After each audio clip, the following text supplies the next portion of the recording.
Você sabe como funciona e quanto custa quando um cliente devolve um produto na Amazon? Um dos grandes desafios de quem vende online é justamente entender como lidar com os retornos e principalmente o quanto que eles custam. Bom, na Amazon essa preocupação não é diferente, por isso que no vídeo de hoje eu vou te explicar exatamente como que funciona a política da Amazon para devolução e para pedidos de reembolso. E o que acontece quando um cliente começa essa solicitação de reembolso ou reposição.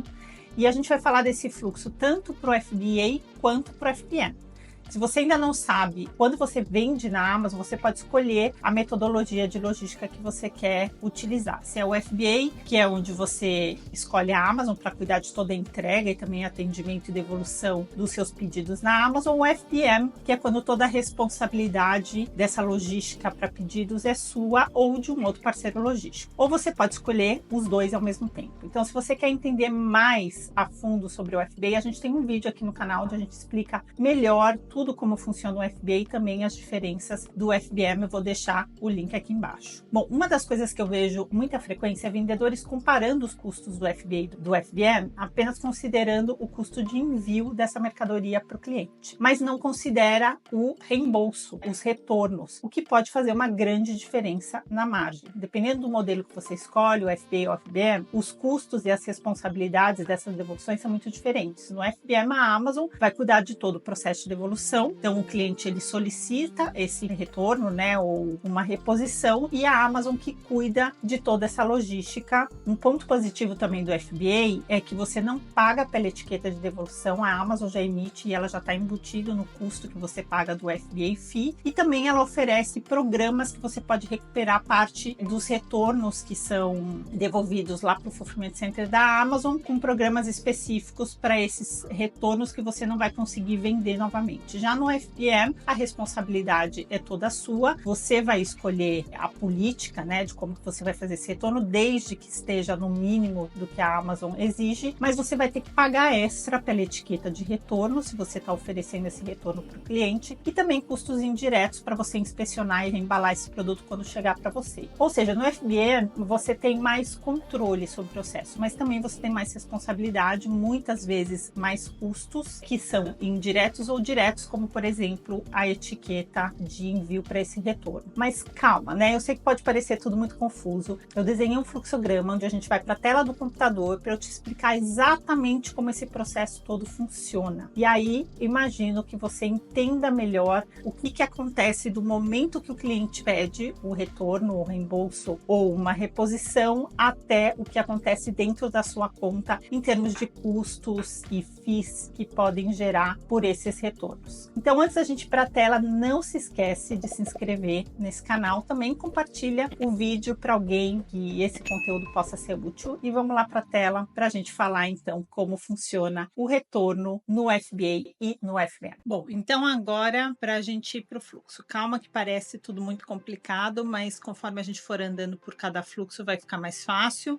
Eu vou primeiro falar sobre como funciona todo o processo no caso dos retornos quando você utiliza o FBA, a logística da Amazon, e no caso do FBM. Então vamos começar pelo FBA. Então, quando você utiliza a logística do FBA, você teve um pedido em que o cliente agora ele não quer retornar, né? Ele não quer um reembolso e sim ele quer uma reposição. Se ele quiser uma reposição, no processo de retorno, ele vai lá na order dele, lá na conta dele de comprador da Amazon, ele vai selecionar se ele quer repor ou se ele quer um replacement ou se ele quer um reembolso. Então, no caso ele selecionar um replacement, a Amazon vai gerar uma nova ordem com um pedido a valor zero para enviar. Então, nada vai acontecer com a ordem original, ela continua lá como uma ordem que foi gerada como venda e uma nova ordem vai surgir a valor zero. Então, deixa eu mostrar um exemplo. Então, esse aqui é um exemplo, onde se você entrar lá no orders, você vai ver, ó, tem a quantidade 1, valor 0, que foi de um replacement. Você também consegue ver todos os replacements indo aqui no menu Report Fulfillment e selecionando o report de replacements, onde você consegue consegue ver todos os replacements. E aqui você vai ver que existe número da razão dessa reposição que o cliente deu. Então existe uma classificação para esses números, onde cada número tem um motivo. Então, 1 se foi perdido, 2 se está com defeito, 3 se está danificado, 4 se foi enviado o item errado, e assim vai. Você consegue acompanhar as classificações que vem aqui na razão que ele deu para essa reposição. Então, no caso que ele está pedindo um reembolso, então ele não quer uma reposição e sim um reembolso, o que vai acontecer? A Amazon automaticamente vai remover essa venda, então aquela mesma ordem que antes estava lá com o valor do produto vendido, agora essa ordem vai entrar no relatório com valor negativo. Ela remove essa venda de você e automaticamente reembolsa o cliente. Então é como se ela acreditasse que o cliente de fato vai devolver esse produto. Só que aí ele tem 45 dias para devolver para a Amazon. Então a Amazon vai gerar uma etiqueta de retorno que ela envia para esse cliente com algumas opções de onde ele pode retornar o produto. Se ele retornar o produto em 45 dias, vai para o restante do processo que eu vou falar agora, mas se ele não retornar, o que a Amazon vai fazer, ela cobra novamente desse cliente e te reembolsa 80% do referral fee. O referral fee é o percentual que você paga para a Amazon quando você vende. É um percentual que ele varia por categoria, mas a maioria é 15%. Então você perde o FBA fee, porque afinal ela já fez essa logística no momento que você vendeu, mas ela te reembolsa 80% do referral fee, porque ela fala que 20% desse referral fee é o que ela chama de refund administration fee, tá? Que ele não pode ultrapassar $5. Então, se o cliente agora devolver o produto, no momento que chega para o armazém da Amazon, a Amazon vai inspecionar esse produto para saber se ele está sellable ou não sellable. Sellable significa que ele pode ser vendido novamente como novo, ele está intacto, ou ele precisa de pequenos separos na embalagem, por exemplo. Se ele for não sellable, aí ele vai entrar como unfulfillable para você. Então, quando você vê lá o inventário que está unfulfillable, porque esse produto não pode ser vendido como novo. No caso dele estar sellable, a Amazon devolve ele para o armazém e você pode vendê-lo novamente. E aí você recebe os 80% do referral fee, porque ela cobra, como eu comentei, né, que nem na opção quando ele não devolveu o produto, ela cobra 20% desse referral fee como um refund administration fee. Então, aqui alguns exemplos. No produto que você vende a $20, o referral fee de 15% é $3. Você paga $3 para a Amazon de comissão quando você vende esse produto. No momento do retorno, quando esse produto voltou para o teu inventário, você recebe de volta $2,4 e não os $3, porque é 80% desses $3, 0,6 fica com a Amazon de administration fee. Num exemplo de um produto que você vende a $200, esses mesmos 15% vão ser $30, e aí você recebe $25 do que você pagou inicialmente de 30, porque ele não ultrapassa $5. Então, pela conta, você receberia 6, né? Você pagaria 6 de FII para a Amazon, mas como a gente paga no máximo $5, você recebe 25 e 5 fica com a Amazon de administration fee. Um outro ponto importante é o novo processing fee que a Amazon introduziu em junho de 2024. Antes, esse processing fee, ele era cobrado somente para roupas e calçados, que tem uma alta taxa de retorno. Agora, ela está falando, se você tiver uma taxa de retorno acima da média da categoria, tudo que exceder essa média do que você tem, você vai pagar. Então, aqui um exemplo, onde se você entrar na página do FBA Returns, então tem aqui Seller Central, FBA Returns. Existe um dashboard onde você pode acompanhar toda a tua taxa de retorno, inclusive aqui embaixo por produto, e aí você vê quanto você tem de taxa de retorno e quanto é da categoria, que é esse Return Rate Threshold. Então, no caso desse produto, ele tem uma taxa de retorno menor que o da categoria. Então, ele não vai pagar o Return Processing Fee, mas isso todo mês é avaliado. Agora, no caso desse produto, por exemplo, atualmente ele está com uma taxa de retorno de 10,9, a categoria tem 8,1. Então, ele vai pagar o excedente quando fechar um mês. E aqui, se você clicar na flechinha, você consegue ver tudo isso mês a mês. Então, por exemplo, em maio ele ficou 7,3, abaixo da categoria, não pagou nada de Return Processing Fee, mas em abril ele ficou em 8,25% com esse produto. Então, ele pagou essa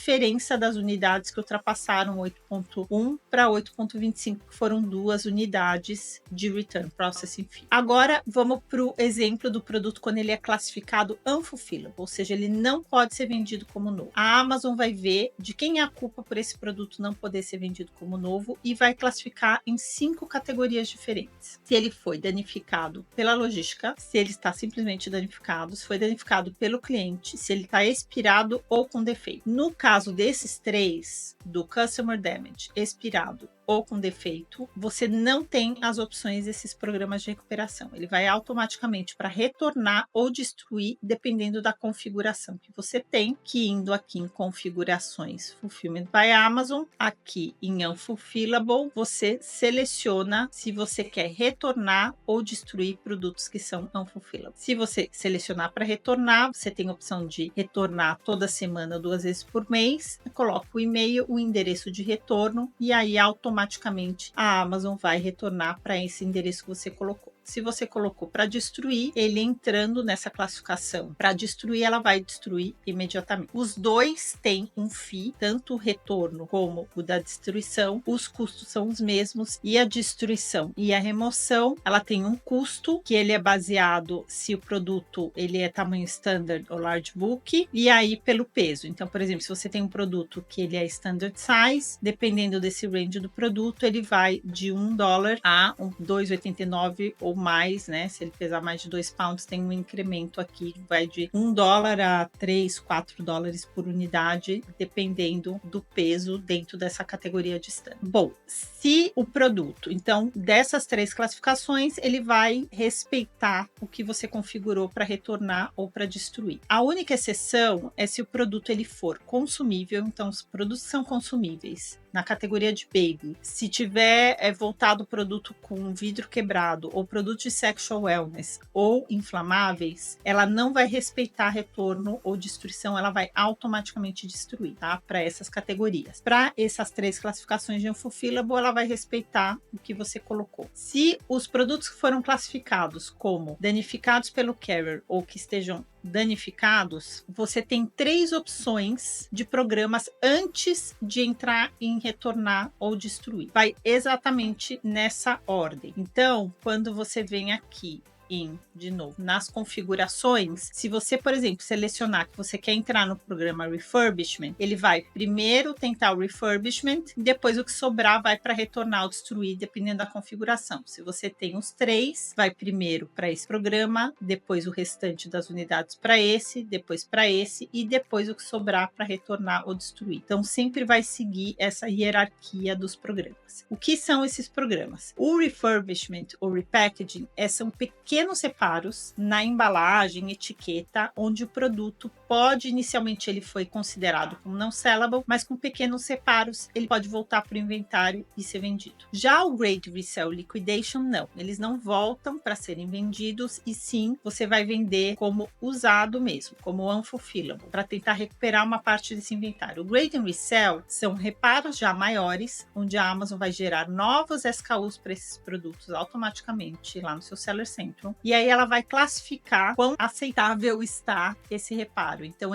ela pode gerar um SKU para o produto ser vendido como novo, né, mas não novo, em muito boa condição ou aceitável. Então todos eles vão entrar como like new, então o consumidor vai ver que ele não é novo e sim como novo, e aí você paga um process fee para esse programa por unidade que vai de R$1,50 a R$4,10, dependendo do tamanho e peso também. Então é uma forma de tentar recuperar do produto não ser vendido como novo. Aqui tem que tomar muito cuidado com esses dois, porque dependendo do tipo de produto, às vezes esse recuperar pode ter um efeito contrário, porque se o produto envolve partes ou se qualquer tipo de manipulação que o cliente teve e a Amazon avaliar que ele está em condições aceitáveis, ele não tiver, às vezes o cliente pode receber, ter uma experiência ruim e acabar deixando um review negativo. Então, para produtos super simples, que não exigem muito de reparo, esses programas são ótimos, se não, tem que tomar muito cuidado para selecionar. Bom, já o Liquidation,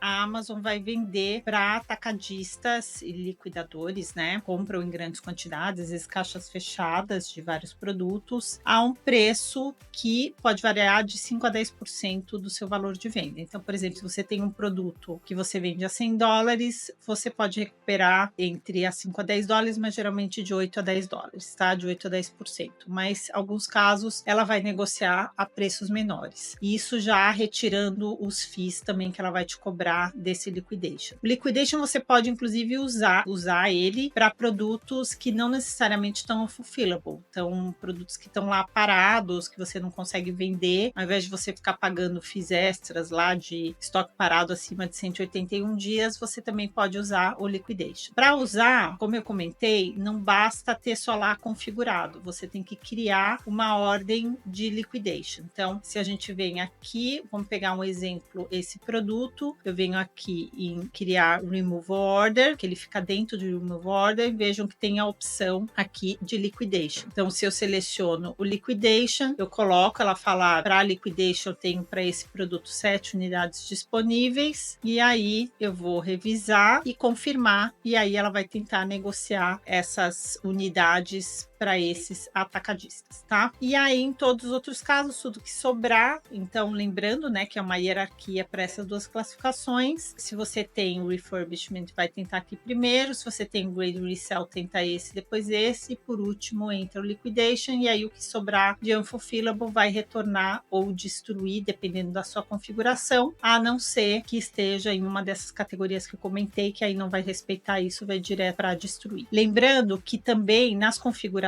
a Amazon já deixa habilitado para o FBA Donations, que quando entra para destruir, antes de destruir, ela vai ver se o produto é elegível para doar. Então, quando você vai lá nas configurações, ela tem órgãos onde ela doa, aqui ó, FBA Donations, tá vendo? Ele fica enable, você pode desabilitar, mas não tem porquê, né? Então, ao invés de destruir, ela pode doar esse produto. Bom, espero que você tenha entendido aqui o processo todo de FBA. Agora vamos para o de FBM, como que funciona retornos para ordens que são fulfilled by merchant. Quando acontece um pedido no FBM, o cliente, assim como no FBA também, né? Mas é que aqui você vai visualizar tudo isso porque é uma ordem FBM. O cliente ele pode cancelar a ordem até 30 minutos depois que ele gerou a ordem. Então ele pode cancelar automaticamente essa ordem depois que passar 30 minutos. Esse pedido de cancelamento vai entrar para você aprovar. Mas vamos supor que ele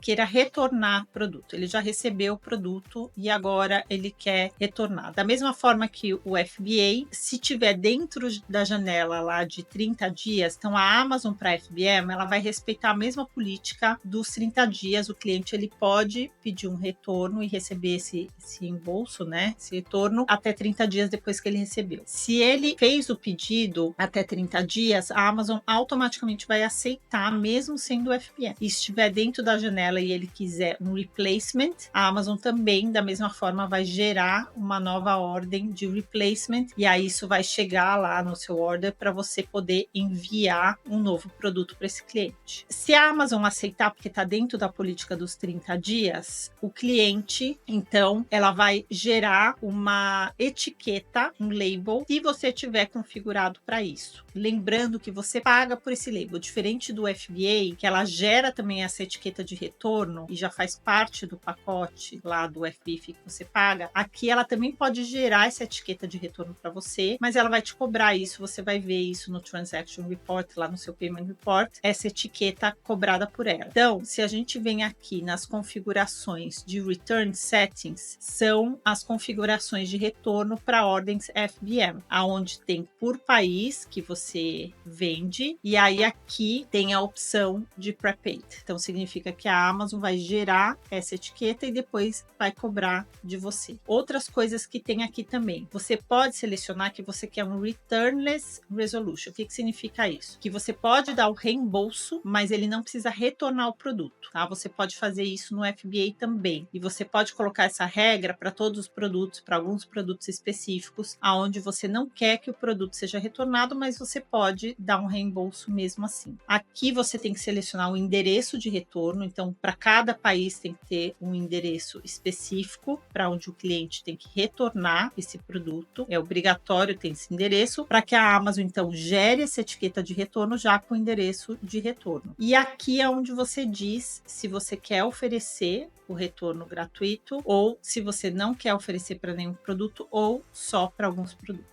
Agora, obviamente, é recomendado que você dê o retorno gratuito, porque quem compra na Amazon espera isso. E se você não tem uma política boa de retorno, isso pode comprometer, inclusive, o cliente na hora de comprar, ele ficar resistente a comprar, porque ou ele tem que pagar por shipping, ou ele não tem opção, ele vai ter que pagar por um retorno, né? Tudo isso vai limitando a conversão para essa venda também. Bom, então a Amazon gera essa etiqueta e cobra essa etiqueta. Essa etiqueta, ela é cobrada da mesma forma que é cobrado o envio. Quando você tem uma ordem que você envia por FBM, você pode comprar a etiqueta diretamente ali nos pedidos da ordem. Eu acho que eu não vou ter nenhuma ordem aqui para aceitar FBM.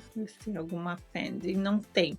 Mas quando tem um pedido pending, você aceita e você pode comprar a etiqueta de envio por cliente diretamente aqui. E essa etiqueta, ela é cobrada pelo peso do produto, mas também pela distância. Então, diferente do FBA, que é um fio único, independente para onde esse produto vai ser enviado para o cliente, no FBM existe essa variável que é dependendo da distância, também existe uma diferença de valor. E da mesma forma acontece com a etiqueta de retorno, onde é calculado pelo peso, mas também pela distância da onde está saindo esse produto para voltar para você. Então, aqui um exemplo de um produto, o mesmo produto, aonde o FBA fee dele é R$4,99. Aí vamos considerar que a gente paga $1 para esse produto para enviar para o FBA, porque tem que considerar esse custo. Então, seria $6 por unidade. Para esse mesmo produto, a gente simulou aqui para o FBM, o custo de envio para o cliente, pegando diferentes distâncias, fica de $6 a $9. Então, a gente já vê que fica o igual ou mais caro para enviar para o cliente. E aí, você tem que contabilizar mais para todos os retornos, você vai pagar em média de $6 a $9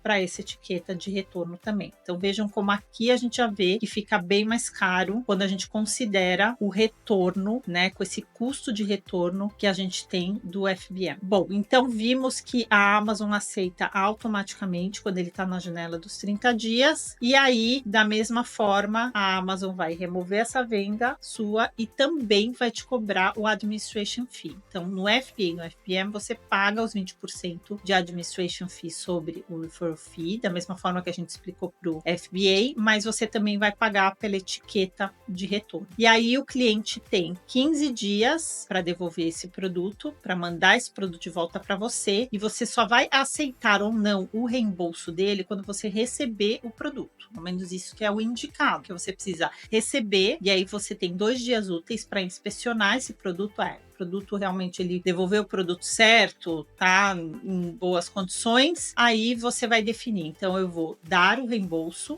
Aí você tem 2 dias úteis para clicar lá para dar o reembolso para esse cliente, e você pode tanto dar um reembolso total como cobrar essa etiqueta de retorno. Em que situações? Você pode cobrar a etiqueta de retorno do cliente quando esse retorno que ele pediu foi por culpa dele. Então, por exemplo, ele comprou errado, ou ele se arrependeu da compra, foi algum motivo que fez ele gerar esse custo extra. Nesse caso, você pode emitir o refund, mas menos o que você já pagou de label do return. Caso contrário, se for por uma culpa sua, ele falou que o produto é ruim ou não é como é descrito, ou tá com defeito, aí você tem que emitir um refund completo para ele, você vai perder o valor dessa etiqueta de retorno. Se você, por algum motivo, decide não emitir o refund para ele, porque ele mandou um outro produto, por exemplo, que não foi o que ele comprou, ou claramente ele usou o produto e aí agora usou por um tempo e agora está devolvendo, você pode decidir não dar o refund, mas esse cliente ele pode entrar com um claim no A2Z, um chargeback, que é uma proteção que a Amazon dá para ordens FBM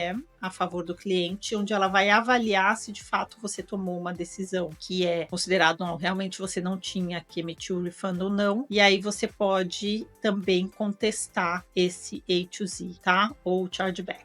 No caso do cliente pedir um retorno, né? Ele quer um reembolso, mas ele está fora da janela dos 30 dias, aí a Amazon não vai aceitar automaticamente. Isso vai entrar para você aceitar ou não. E aí cabe a você, seller, dizer eu aceito, e aí entra no fluxo de aceitar o refund, aí ele tem que devolver o produto em 15 dias e entrar em todo esse fluxo, ou você fala não, tá fora da janela, eu não aceito fora da janela, não vou te dar esse reembolso. E aí nesse caso a mesma coisa, você pode não aceitar, mas o cliente sabe que ele tem a proteção do A2Z, não necessariamente ele vai ganhar, mas pode chegar um claim do A2Z que você pode contestar também. Então, vimos aqui as maiores diferenças, né? É que existe uma diferença de custo, principalmente quando a gente considera para o FBM custo de retorno dessa etiqueta. Claro que a gente sabe que o FBA, a Amazon facilita, né, e favorece muito o cliente para facilitar muito mais reembolsos do que talvez seriam necessários do que do FBM. Então, talvez no FBM você tenha uma taxa de retorno menor do que o FBA. Então, tudo isso tem que ser considerado, né? Comparar quanto está sendo a tua taxa de retorno do FBM versus o FBA, comparar com os relatórios financeiros, quanto que está saindo esse custo de retorno do FBA versus o FBM, mas se a gente fosse considerar a mesma taxa de retorno com os custos comparativos, sem dúvida o FBM fica mais caro, fora os custos indiretos, porque a hora que esse produto chega de volta para você, você tem que inspecionar, tem que embalar, então são custos que normalmente a gente não considera, mas é mão de obra, é mais processo que você tem que dedicar a esse gerenciamento de retornos. Bom, eu espero que eu tenha te ajudado a entender um pouco mais como funciona todo esse processo de retornos e reembolsos no FBA e no FBM. É realmente complexo, envolve muitas partes e muita gente chega com essas dúvidas e até o nosso time internamente tinha muita dificuldade de entender todo esse processo e o que cada programa, né, e cada FII dentro do processo realmente significava. Então, eu espero que eu tenha esclarecido pelo menos um pouco, mas se você ficou ainda com alguma dúvida, coloca aqui no comentário, ou se você quer mais um vídeo para esclarecer algum ponto, deixa aqui pra gente que a gente pode fazer um outro vídeo sobre esse assunto. Não esquece de ativar as notificações se você acha que esse vídeo também pode ajudar alguém com esse conteúdo, compartilhe o vídeo e a gente se vê no próximo vídeo.